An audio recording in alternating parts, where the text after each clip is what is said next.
안녕하세요. 늙은노리입니다. 앞에서 기본소득의 문제점에 대해서는 쭉 설명을 드렸고요. 그 미래학자들이 기본소득을 다시 불러내서 미래에는 기본소득을 주지 않을 수 없다라는 주장을 한 배경을 기술적으로 오늘은 접근하는 내용을 빠르게 설명해 보겠습니다. 그 첫 번째가 출발점은 커즈와일입니다. 특이점이 온다요.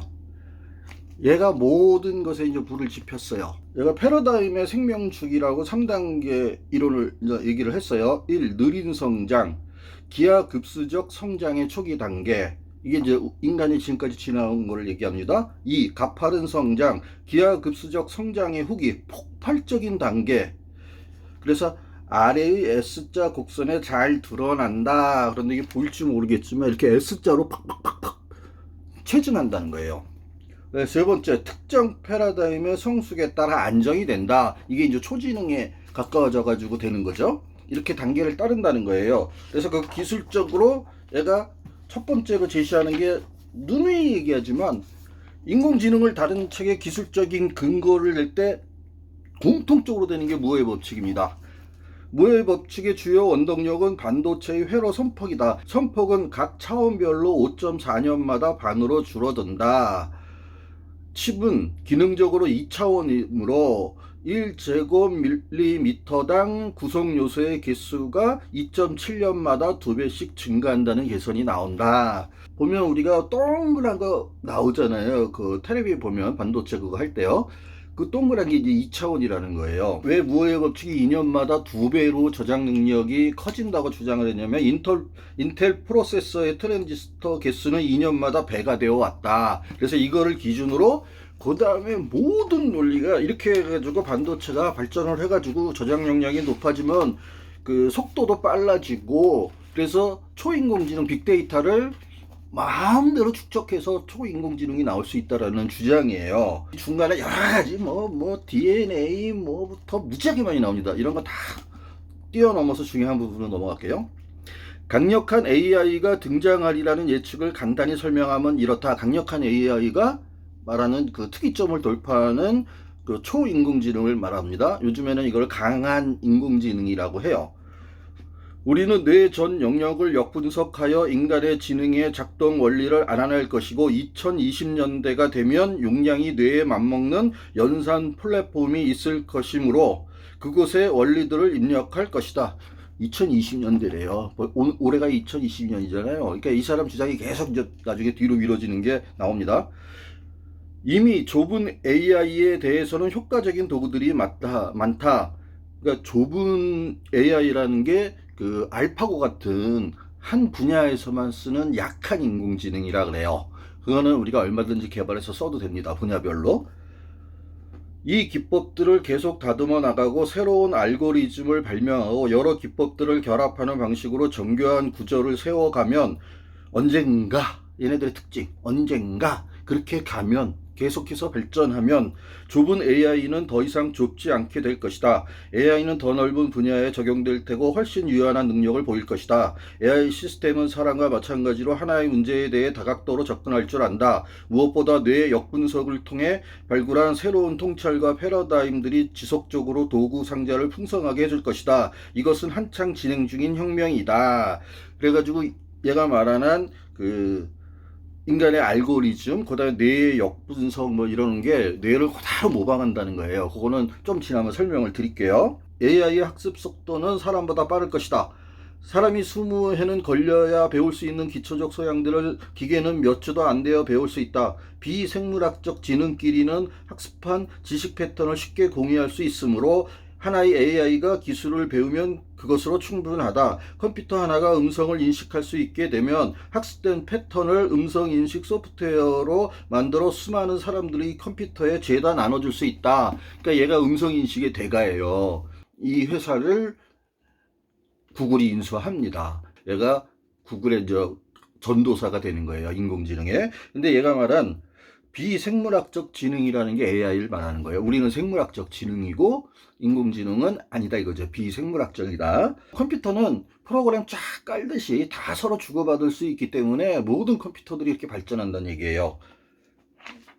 그리고 그렇게 되는 그 인간하고 비슷해지는 거를 튜링 테스트라는 거 여러 번 말씀드렸잖아요. 인간과 그 컴퓨터를 구별 못하는 거예요, 사람들이.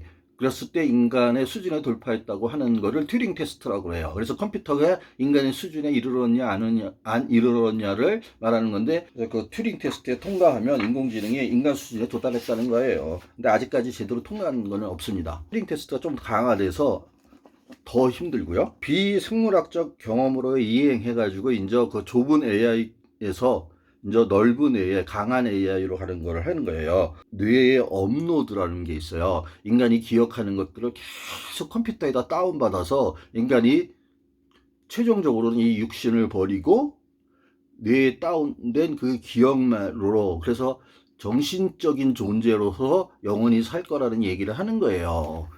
그래서 인간을 우습게 여기는 사조들이 많이 나오는데, 그거는 좀 이따 설명해 드릴게요. 일단 뇌를 완전히 스캔하고 아마도 뇌 내부에서 할 것이다. 모든 두드러진 특징들을 확인한 뒤 생물학적 뇌보다 훨씬 강력할 다른 연산 기판에다 그 상태로 그대로 옮기는 것이다. 인간의 뇌를 그렇게 해가지고요, 다 스캔해가지고 이렇게 옮긴대요.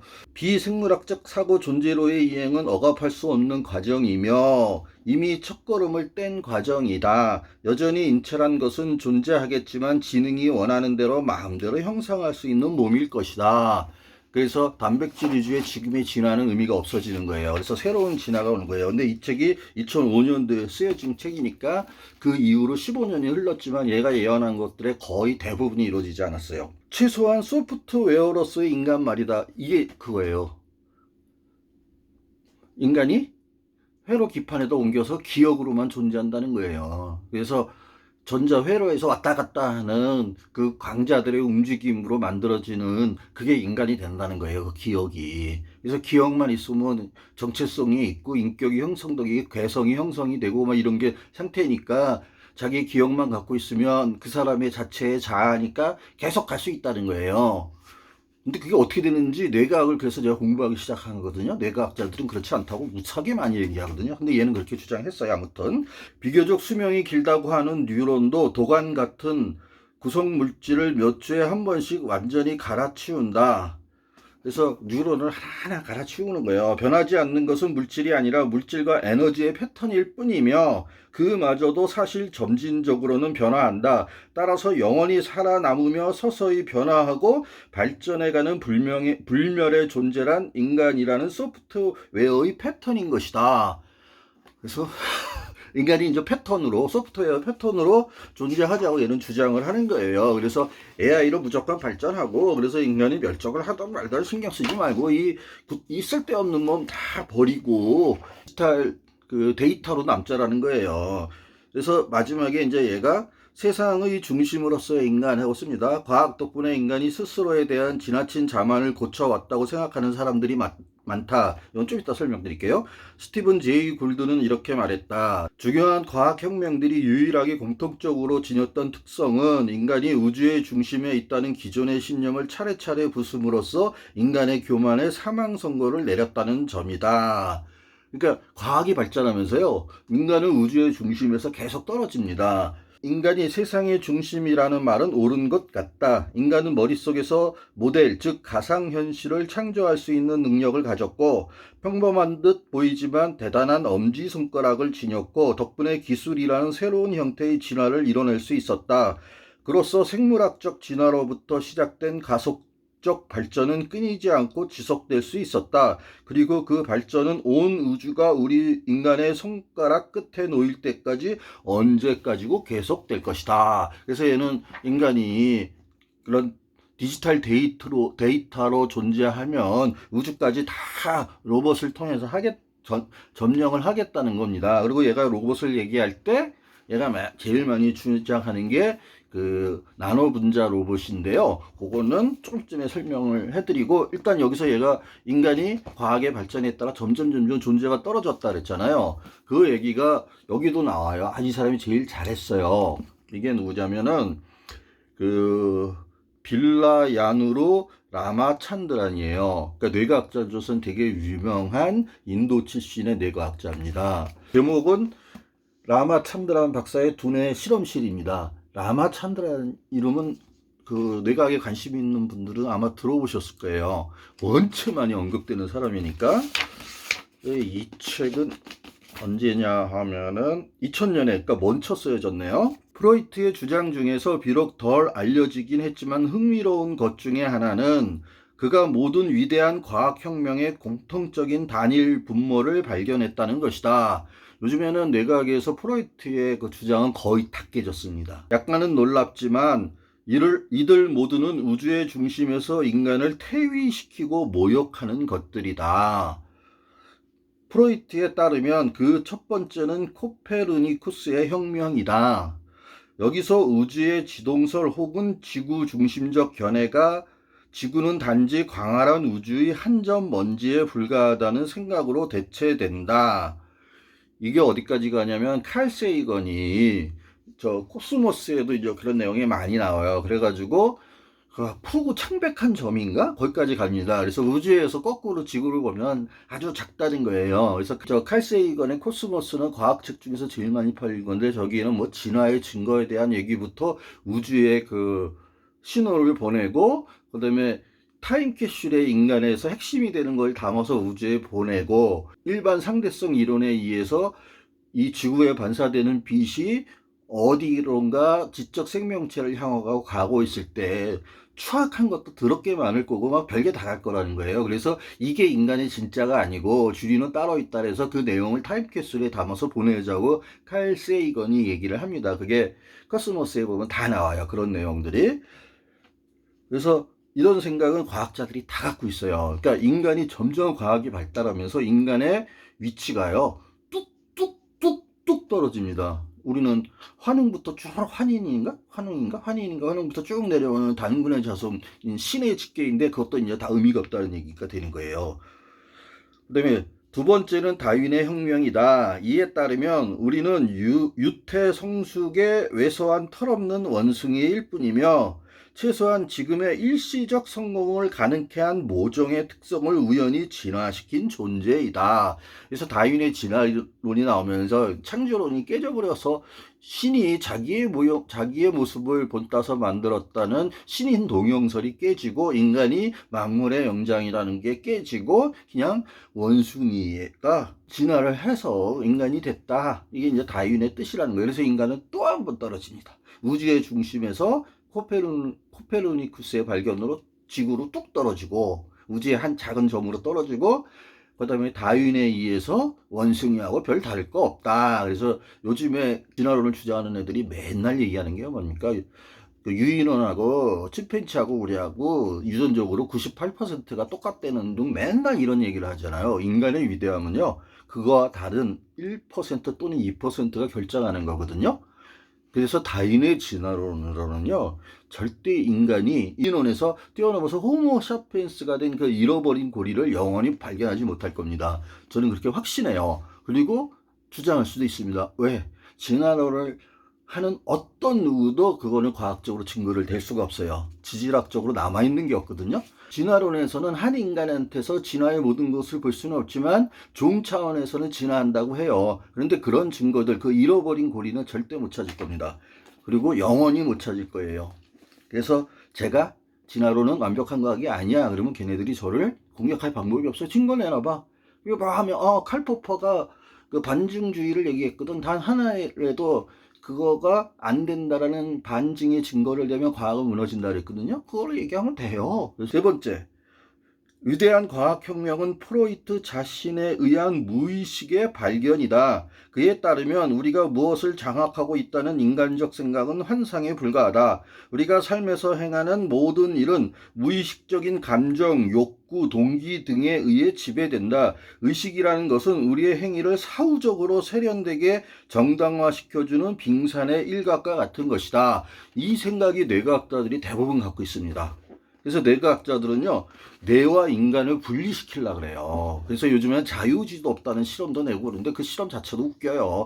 그러니까 순간적으로 자기가 뭘 하고 싶은 생각이 들었을 때 이 단추를 딱 누르라 그래고 실험을 해요. 그래서 딱 누를 때, 이게 딱 누를 때 뇌에서요, 이 누르기 전에 한 3분의 1초 정도 앞서서 뭔가 반응이 뇌에서 나온대요.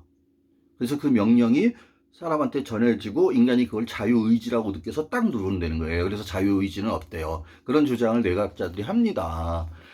그걸로 자유의지가 없다라는 거는 도무지 이해할 수 없고, 근데 뇌과학자들이 조각조각 내는 거예요, 뇌를.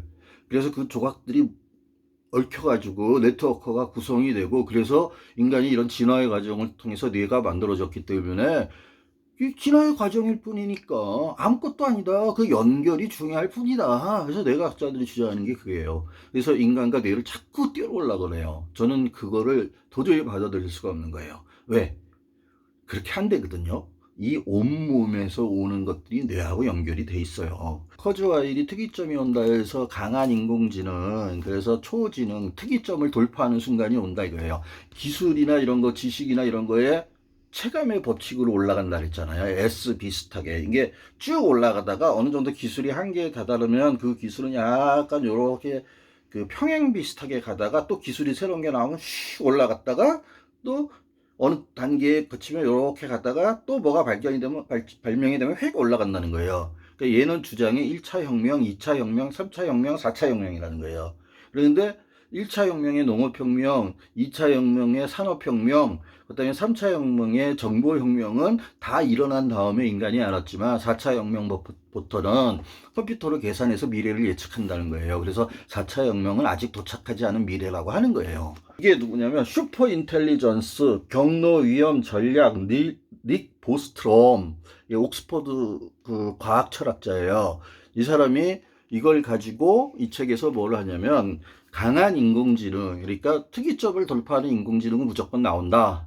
그런데 모든 경우의 수를 봤을 때 그런 강한 인공지능이 나오면 걔네들이 인간이 쓸모없기 때문에 인간을 멸종시킬 거다. 그런데 멸종을 막기 위해서 마지막에 인간이 해야 될 방법에 대해서 마지막에는 얘기를 해요. 인간이 무작위적으로, 그러니까 돌연변이에서 진화를 하잖아요. 자연 선택으로 그 불편한 것들, 그러니까 맞지 않는 것들은 다 제거되고 도태되고, 그 중에서 적응한 거, 유전자 풀에 들어가는 거, 다윈이나 도킨스의 주장에 의하면 유전자 풀에 들어가서 유전이 돼서 살아남은 것들이 그런 무작위 과정인 돌연변이에서 살아남은 애들이 유전이 되고, 그래서 그걸로 계속 퍼져서 지금까지 이제 인간까지 왔다라는 거거든요. 그래서 이 과정이 무작위적 돌연변이에 의존하지 않아도 된다는 점도 속도 향상에 큰 도움이 될 것이다. 한 어린이의 기계에서 보이는 약점의 원인을 찾아낼 수 있다면 실험자는 그것을 향상시킬 수 있는 돌연변이의 조합을 떠올릴 수 있을 것이기 때문이다.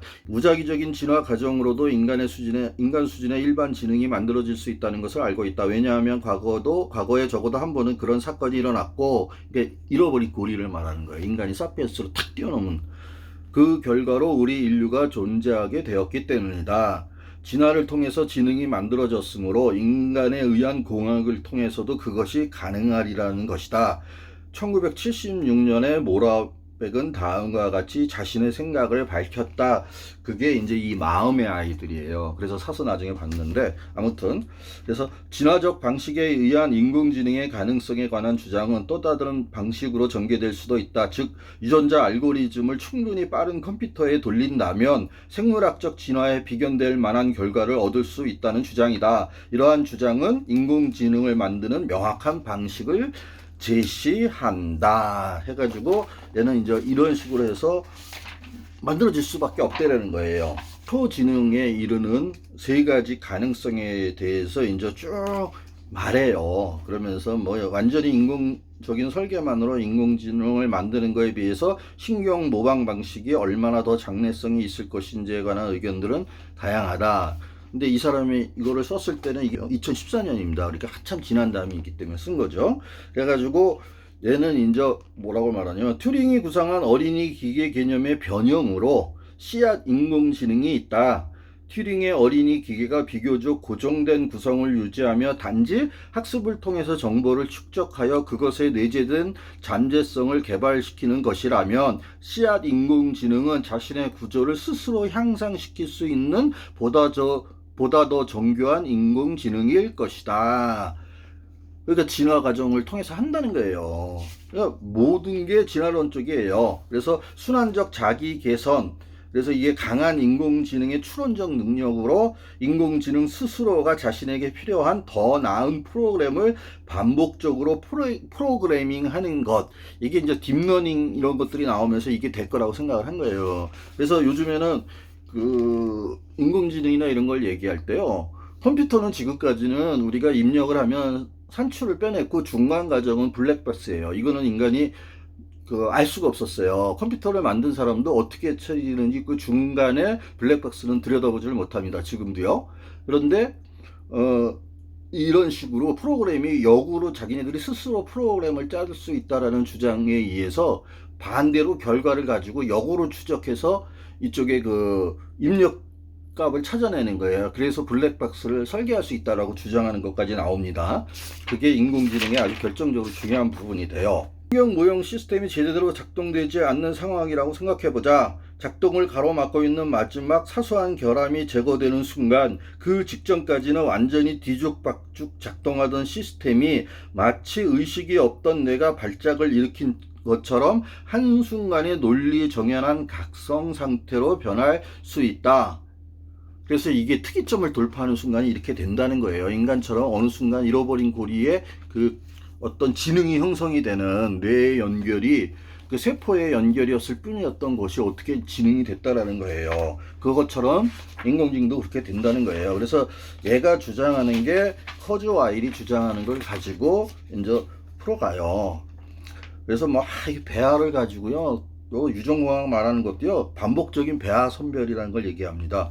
유전형 분석을 통해서 선호되는 유전적 특성을 더 강하게 보이는 배아들을 선별한다.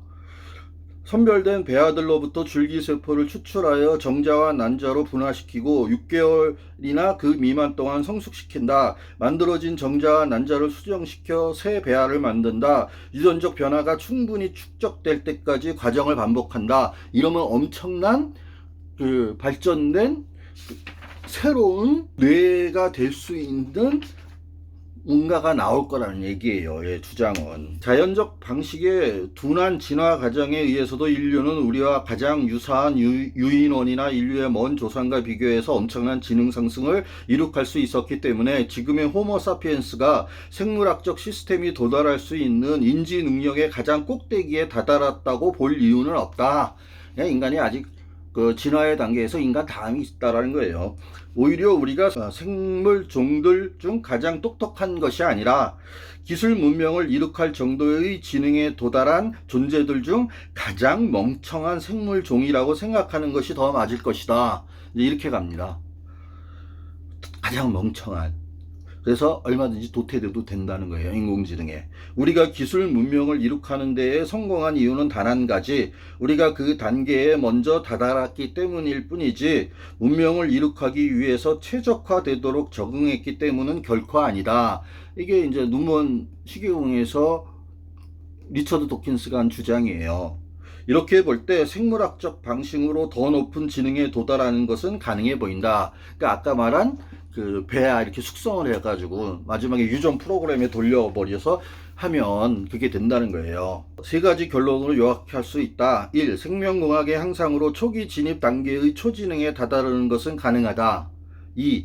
인지 능력이 향상된 인간이 탄생할 가능성은 발전된 형태의 기계의 지능이 실현될 수 있다는 타당성을 높여준다. 왜냐하면 현재 우리의 힘으로 기계의 지능을 만드는 것이 본질적으로 불가능하다고 하더라도 물론 이렇게 생각할 이유는 없지만 인지 능력이 강화된 인간들에게는 그렇지 않을 수도 있기 때문이다. 그래서 지금의 인간은 멍청하다는 거 아까 한 얘기를 되풀이하는 거예요. 이번 세기 후반부나 그 이후까지의 미래의 일을 고려해야 한다면 유전적으로 향상된 사람들로 구성된 세대, 이들이 그 시대의 유권자들, 발명가들, 과학자들이 될 것이다. 그래서 구성된 세대가 등장할 수 있다는 것, 그리고 시간의 흐름에 따라서 훨씬 더 급격하게 유전적 향상이 이루어질 수 있다는 점을 염두에 두어야 할 것이다. 그래서 초지능은 무조건 나온다는 얘기예요. 그러면서 얘가 이제 초지능이 될 수 있는 것들을 구체적인 예들을 이제 하나씩 드는 건데, 처음에 네트워크와 조직입니다.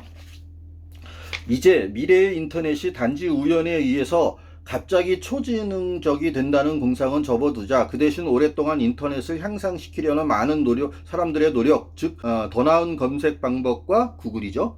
정보 필터링 알고리즘의 제작. 이거는 정보 필터링 알고리즘이라는 게 뭐냐면 이게 봇이에요, 이게. 그래서 우리가 어떤 검색어를 하면 이 봇이 쫙 훑어요, 웹을. 그래서 그 검색어와 같은 것들을 쫙 끌어오는 거예요. 우리가 검색을 할 때 끌어오는 기능이 그거예요. 그래서 똑같은 걸 똑같이 검색하면 더 빨라집니다. 이게 배우면서 늘어나요. 그래서 더 빨라집니다. 그래서 포탈은 그렇게 해서 만들어지는 거예요. 정보 필터링 알고리즘의 제작, 더 강력한 정보 표현 형식, 보다 더 유능하고 자율적인 소프트웨어 에이전트. 그래서 이제 자율주행차도 막 이런 데서 나오는 거예요. 그리고 그러한 프로그램들 사이의 상호작용을 제어하는 더 효율적인 프로토콜을 제작하려는 노력이 축적되면서 그 무수한 점진적 개선들이 결국 보다 더 통합된 형태의 웹 지능이 등장하는 기반이 된다는 생각의 가능성이 더 높아 보인다. 그래서 어느 순간 네트워크가 확 창발해가지고 지능을 갖게 된다는 거예요. 현재의 지능 수준에서 약간 향상된 정도가 아닌 진정한 의미의 초지능은 아마도 인공지능의 개발이라는 경로를 통해서 가장 먼저 등장할 수도 있을 것이다. 이제 이렇게 얘기하면서 뭐 이렇게 이런저런 얘기예요. 그러면서 이제 드디어 얘가 초지능의 형태로 넘어갑니다. 그래서 첫 번째, 속도적 초지능을 얘가 얘기해요. 속도적 초지능은 인간과 비슷한 수준의 지능을 갖추었지만 그 속도가 훨씬 더 빠른 것을 말한다. 이것은 여러 형태의 초지능 중에서도 개념적으로 분석하기 쉬운 편에 속한다. 속도적 초지능은 인간의 지능으로 할 수 있는 모든 일이 가능하면서 그것을 훨씬 더 빨리 처리할 수 있는 시스템, 이렇게 정의를 했어요. 이게 바로 무어의 법칙, 특정 용량. 그래서 빠르게 처리하는 능력. 그래서 무어의 법칙이 이렇게 중요한 거예요. 얘네들이 주장하는 게 모든 게 그 무어의 법칙에 기반합니다. 근데 그 무어의 법칙이 이제는 한계에 이르렀기 때문에 이 주장들이 다 무너지는 거예요. 두 번째, 집단적 초지능. 작은 단위의 지성체들 여러 개가 하나로 뭉쳐서 시스템을 구성하는 것으로서 현존하는 그 어떤 인지적 시스템보다도 더 여러 일반적인 영역에서의 전반적인 수행 능력이 더 뛰어난 시스템. 그래서 알파고와 같은 그런 인공지능, 그런 영역에서만 뛰어난, 그러니까 범용 인공지능이 아닌 특수 영역에서만 뛰어난 인공지능을 모아서 그걸 하면 또 혹시 초지능이 나오지 않을까? 이것도 뇌의 구성과 비슷하게 진화론적인 설명을 하는 겁니다. 그래서 집단적 초지능이 나올 수 있고, 그 중에 하나의 그 네트워크가 인터넷이 될 수 있다는 주장이에요. 그래서 그 다음에 이제 세 번째, 질적 초지능. 그래서 적어도 인간의 정신만큼 빠르고 질적으로 그보다 훨씬 더 똑똑한 시스템. 그래서 이거는 아직까지 나오지 않으니까 모호하니까 뭐 그런 게 있을 수 있다, 막 이런 거예요. 그래서 뭐 그거에 대해서 쭉 얘기를 해왔지만 의미는 없어요. 왜? 그 전단까지도 아직 못 가서 알파고 제로가 나온 이후도 지금 몇 년이 흘렀습니까? 그리고 딥러닝을 능가할 수 있는 게 아직도 특별한 기술이 안 나왔어요. 그 프로토콜이. 그런데 이제 얘가 마지막에 하는 건 뭐냐면, 인공지능이 이제 자기 보존을 하기 위해서 그 인공지능이 그 최종 목표의 자기를, 인간이 너무 똑똑해져서 인간이 자기를 끊을까 하면은 인간을 속여서 안 넘어가고 뭐 이런 과정을 통해서 인지 능력을 원래 향상했다가 인간을 완전히 뛰어넘었을 때 그때 쫙 자기의 정체를 드러내면서 인간을 따다다다다닥 해가지고 멸종으로 이를 수 있다 해가지고 이 닉 보스트롬이 모든 경우의 수를 쫙 그 다음에 얘기를 합니다. 그 뒤에.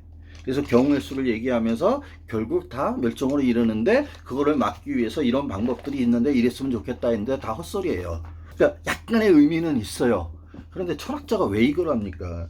그래서 제가 여기까지 한다면 오늘 다 하려는데 못하겠네요. 이게 끊어지면 또 다음에 연결을 해서 할게요. 그래서 제가 이제 할스 모라백의 마음의 아이들은 로봇공학의 이놈이 대부예요. 이 사람 거를 가지고 계속 따라갑니다. 이건 나중에 설명해 드릴게요. 그 다음에 이 나노 분자 조립자, 이게 창조의 엔진 드렉슬러가 한 거예요. 이걸로 그 나노 분자가 되면 뭐든지 다 만들 수 있어요. 그 다음에 이 마음의 탄생에서는 2045년도에 무슨 일이 일어나는지 레이 커즈와일이 나중에 이제 최근에 와서 쓴 책이에요. 그래서 이걸 통해서 설명을 드릴게요.